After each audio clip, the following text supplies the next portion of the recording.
Hey,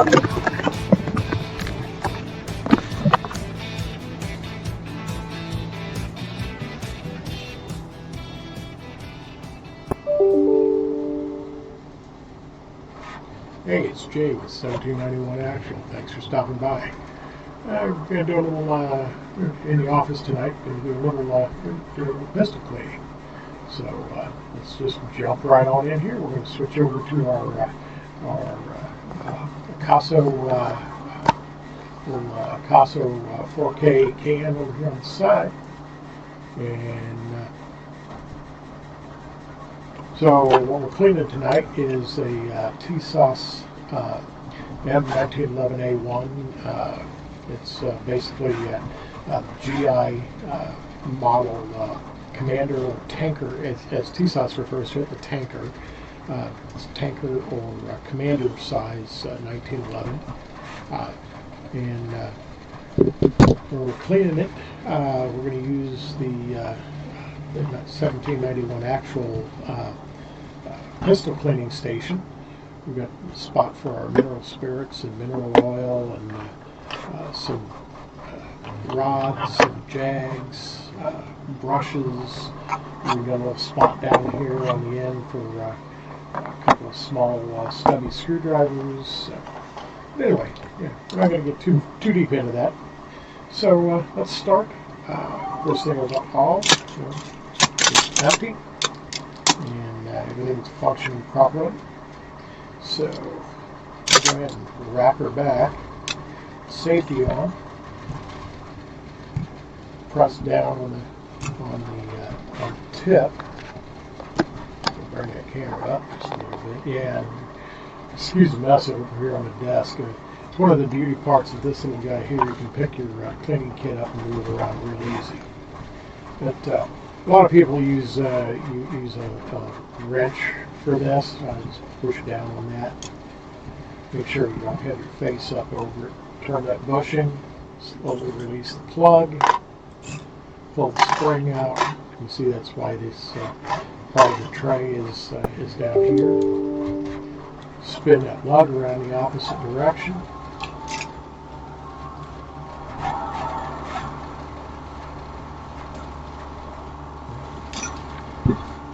Lug is plugging in. My fingers are a little bit off. There we go. Now the lug is out. Release that safety. Bring your slide back until right here on the slide catch, there's a little hole here, and then you'll press through on that side. Just going to pull your slide catch out. I'll slide forward. The base for the recoil spring, and if you're used to working on Glocks and Glock 6, pretty much any modern pistol design, you're going to be used to lifting up here to pull the barrel out. That doesn't work on a 1911. Barrel comes out the front.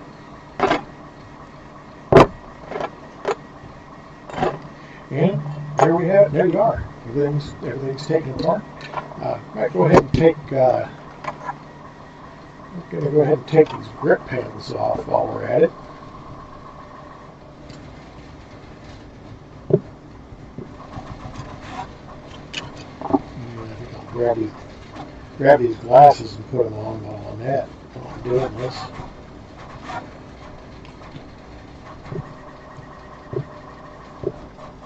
Yeah, I don't know that it's all that important, but when I take grip panels off in 1911, or actually any pistol that has screw-on grip panels, and you have screws that go into lugs, I tend to keep my screws, put one here, that's the left side, and it's the top and the bottom.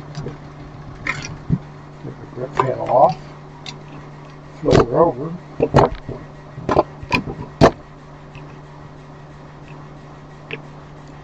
pop pop these two screws loose. And you notice I'm just using a screwdriver, not an Allen wrench. A lot of 1911s come with either an Allen wrench or a star configuration screws, safety screws, whatever you want to call them. But I have actually switched out to regular screws. Reason being, I don't have to worry about making sure that I've got a special tool around to take this apart. I want to just use a regular screwdriver. I can even use the one that's on my multi-tool that I carry every day, everywhere I go.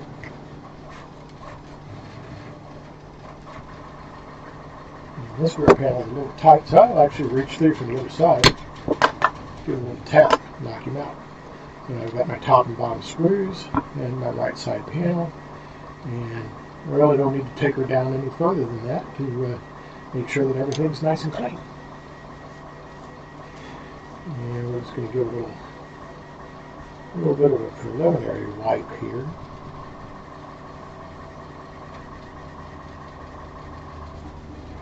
She's been cleaned recently and hasn't, I don't know that she's even got 50 rounds there since her last cleaning. There's not a whole lot of mess to be cleaning, but you know, we're just doing this anyway. Doing this more for the demonstration than anything. You can also use CLP. CLP's is a cleaner, lubricant, and protectant. It's actually made. This one was made by Break Free. It's the original since 1975. It's mil-spec, all-in-one functionality to clean and lubricate. But I use this little spritz bottle with some minerals, plain old mineral spirits. A gallon of this costs about what? Oh, probably two of these 2-ounce bottles costs. I can get a whole gallon of mineral spirits. It'll last me. Well, that bottle's lasted me for a year. Mineral oil, same thing. It's the other ingredient that's in here. The protectant aspect is blued steel, and it's going to be lubricated.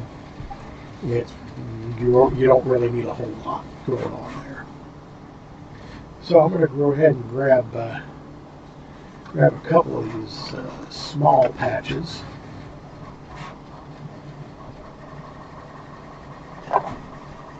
So I got my little patch bay here in the middle. I'll go ahead and grab a rod.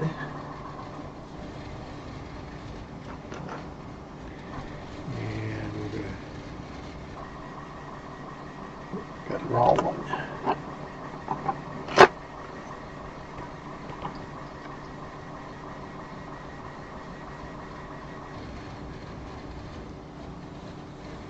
Actually, I don't need that extension.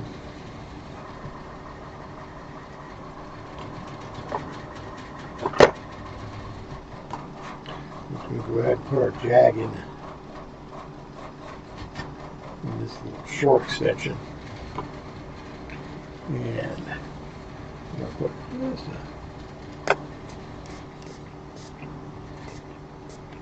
a little spritz of mineral spirits on it. And I got it all down over here. That's okay, because everything up in here is going to get wiped down with my mineral spirits cloth.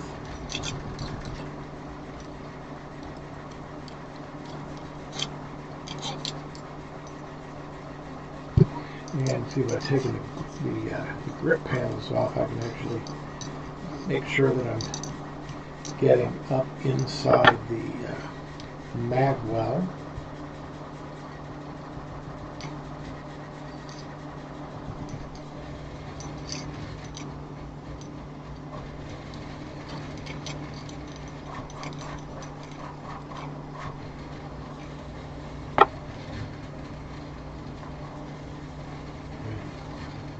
Clean these sides, and The other nice thing about the mineral spirits is it actually dries really fast, so that you don't have to worry about buildup or sludge.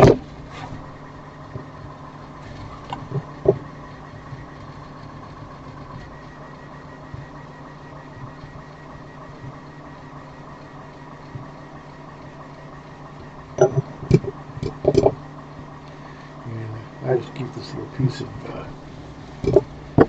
piece of blue shop towel here.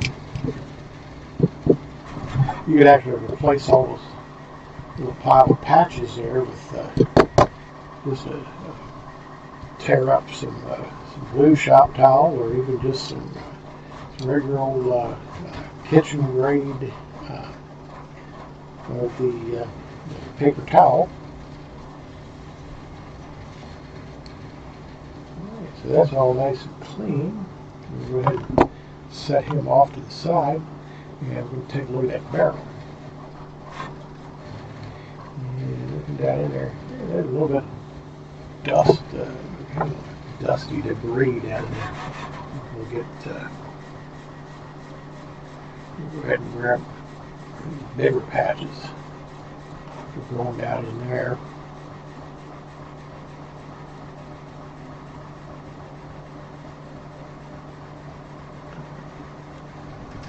Again, we're just going to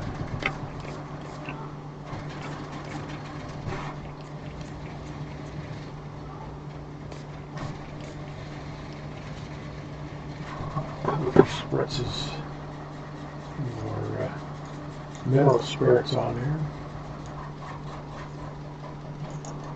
Guy down through our barrel.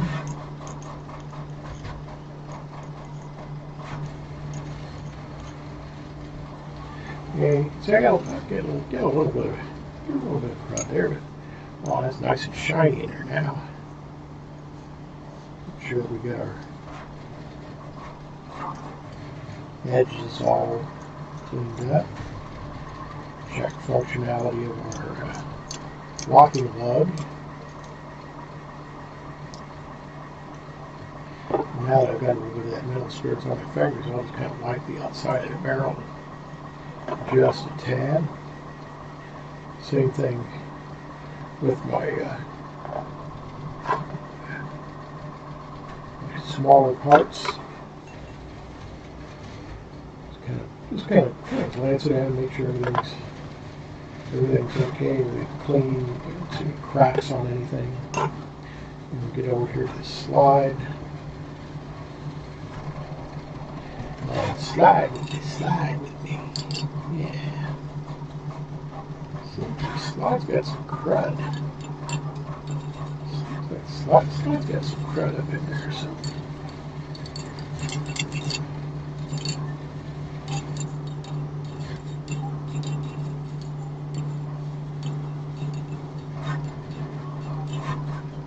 Oh yeah, that slide is dirty.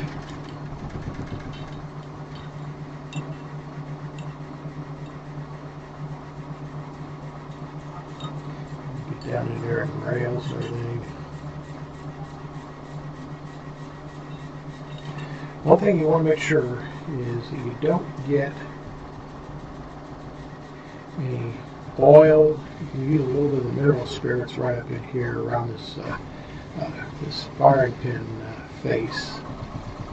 You want to make sure you don't throw oil or anything up there. You don't want to take a chance on getting any crud.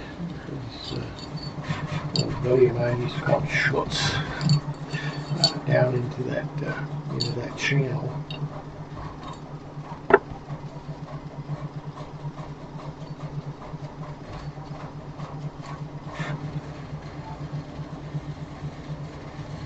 I don't know if any of y'all watch YouTube channel Gun Blue. If you do, check out a couple of his older videos, or go to his channel and search his channel for his commentary on using mineral spirits and mineral oil versus the CLP or hoppies or anything. I grew up on hoppies. I love small hoppies. I grow that stuff like I can wear that stuff like cologne, baby. But toss these couple pieces over here in the trash can. You notice the only thing I've used so far is this little, it's just one rod, so you don't have to have a whole lot of stuff. You know, I got a bunch of brushes up here and stuff. You know, if I've got running something that's really crudded up, and we're going to take a look at the end of our slide, make sure everything looks good up here. It does. Pop that guy back over in there. I do have a pick here in case I see anything up here in these rails. I can just kind of reach in there, make sure those rails are cleaned out.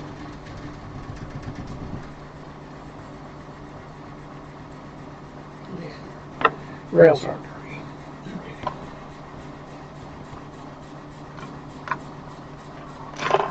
And I've got to spare a little bit longer eye here. Use a little bit smaller patches. I've got my little cotton swab and some brushes, brass brushes, nylon brush. This is a nylon one here. Got my regular cleaning brush. This one's actually a regular military cleaning brush, AR-15 or M16 cleaning brush. Got busted, so I keep that piece in here. One of the kits that I got came with this head, which is about the opposite end of that military one, but it's threaded, so you can actually take in and attach it to one of these rods to use it as a handle if we need to get in there, do some deep brush cleaning down in there. Handy stuff to have. You like to have options. You don't have to have all the options. I can just show you. There's only a couple of tools that I would say is really, really necessary for this process. But again, if you check out Gun, see what he has to say about using different chemicals. You might be surprised how cheaply you can get off and get really, really, really good at the job of cleaning your firearms. All that's nice and dry and clean. Hammer's all nice and dry and clean. Okay, so we're ready to start putting her back together. And you don't have to necessarily put the grips back on first, or you don't have to take grips off last. It's easy to hold on to it this way, whichever way you want to do it. Just put the slide back. I'll drop my barrel in, make sure it feels all right. And this mention one other thing here right quick. The mineral oil. This is something else I learned a while back from Gun Blue. Is you don't need to use probably any oil whatsoever. But if you look, you'll see all the areas where metal comes in contact with metal. You can see right up in here, there's a little spot here. Not much of the areas here. Along this edge right here. And if you can see down in that channel here on the sides, where it contacts, makes a tiny contact with the rails back here. So, what do we need to do? I'm going to put one drop on my finger. Run it down on a couple of surfaces there. Reach in, get it into the edge of the channel on that side. Wipe it across these upper surfaces here, outer surface here, and here. So I could use just a touch more, not even a full drop, just half a drop. All on there, all on there. We don't need Don't need much. I mean, it's a micro. You get by with a micro fine bit of lubrication. Barrel in, barrel moves freely.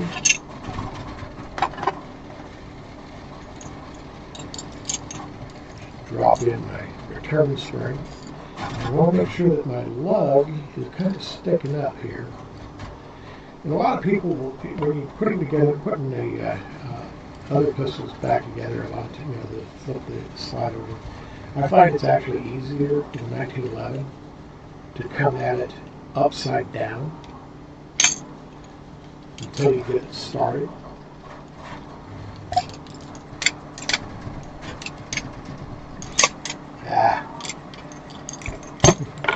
I bumped my safety lever and couldn't get the slide to go back. So my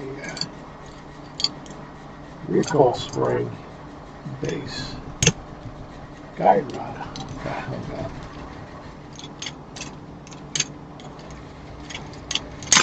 There we go. Now she's sliding. And we're going to slide this back and forth until I can see through that hole. And that's where my slide catch goes in. And once I get that started, I'll bring this on back until this little hole here lines up right at the end of that detent. Push it in. Now, most guys that get their first 1911, they're going to put this all the way in, and then they're going to shove this up, and they're going to end up with a scratch right here. See, I've got one from when I first got this pistol. But if you get up here above the detent, and just line that up, press it in, you'll see the hole, and I captured it. So now I'm going to flip my safety back up, wipe that off just a little bit as I go, and go ahead and tighten down my cap on my oil, set it back out the way. Maybe a little oil down here on the side that I don't really need. And on that side. So now I got my safety is back on, so that slide can't move. I'll drop my lug back in. Turn it, my bushing, turn that, slip my spring in. Now you'll notice with this, I got green paint on my spring. This spring has actually been custom cut for this pistol. When I bought it, it was extra long. I bought a set of Wolf springs that has different weights, and I wanted this 18-pound spring. Drop that in so I can feel it went down over the end of that guide rod. Put my top back in, press him down, get my bushing started, rotate my bushing around until it captures, take off the safety, everything runs nice and smooth. Can't fire that way, safety, can't fire like that, can't fire that way. Okay, everything works. Everything looks like it's supposed to. I'm going to go ahead and put my grips back on. Now this set of grips that I got, these are absolutely phenomenal. These are Prestige, I think. I got them on eBay. He's a seller. Got it saved on eBay. These are unfinished walnut, and the stippling is actually burned into the walnut, laser etched, so you can actually smell. Oh, I love the smell. I love the smell of wood, and especially wood that has been essentially burned or smoked. And we get our upper and lower grip screws started. But I was saying these are unfinished walnut. In other words, there's no stain or lacquer or anything on them. So they are going to age and get some patina on them. Now I've only had them on here about a week or so, and down in here, this side is already starting to darken a little bit because I've carried it a few days and got a little skin contact and skin oil on it. When I first got it, I actually put a little saliva on my fingers and kind of wiped it and brushed it a little bit because it had some loose ash on it. And right there, it started to gain a little bit of that patina. And we give these just a few days of carry, especially when we get into summer. Yes, I carry a Commander size 1911 in the summertime. Hey, carry is not about how comfortable can I be. Carry is about how secure can I be. How safe can I be. How defended and protected can me and mine be.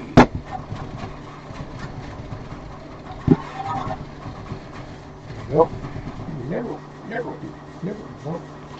never actually want to have to shoot somebody. Definitely don't have to kill somebody. But if it came down to it, you shoot, you carry to shoot. You shoot to mitigate the threat. If the threat stops, you stop shooting. Not like a line from that old movie. I think it was Jamie Lee Curtis. I don't remember for sure. The line, FBI agent said that they were trained to shoot, keep shooting until your magazine is empty. And I used to prescribe to that same theory. The more I think about it, not so much anymore. All right, so we are clean, we are beautiful, we are functional. Everything works as it should. This particular 1911 Tisas actually has a half-cock notch. It's not something you see on a lot of manufacturers' 1911s. It's either hammer down or hammer up. This one actually has. 1911 is designed to be carried cocked and locked because you've got this manual safety. You have the safety of not having your finger on the trigger. You've also got this beaver tail, this grip safety. And until you fully engage that beaver tail and defeat this manual safety and then pull the trigger, and you notice with the hammer down, it's not going to do anything. The hammer has to be back. So until you defeat all of that, that hammer cannot drop. But at the same time, without having the safety on, I can actually bring this a half cock. It can't be fired. Nothing's going to happen. I can't even put this safety on because it's not cocked. And I have, as you can see, distance between the hammer and the base of the firing pin. So even if I was to drop this on the back of the hammer and shear the hammer off, it can't make it fire. 1911. A lot of people don't think that 1911 is safe. I beg to differ. I mean, it took me a while to get used to the idea of carrying cocked and locked because I'm kind of a SIG guy. I go for double action, single action hammer fired pistols. I don't like. In fact, I won't carry a striker fire, but I'll carry this because this has more safeties on it than any other design out there. And sorry if you disagree with that, but hey, if you disagree with it, put it in the comments. We'll chat about it. Yeah, I do look at comments and respond to things. So there you are, the Tisas M1911A1-Tanker, all cleaned and ready to have a magazine put back in her and put back in the holster. Ready for another day of carry. Yeah, I clean my pistol. I clean my carry pistol every night. It's just a habit that I got into some time back. I had gone months without cleaning my pistol. Hadn't shot it at all. Hadn't headed to the range. And one night I sat down to clean it, and I found out just how much lint can accumulate, even though it's in a holster all day long.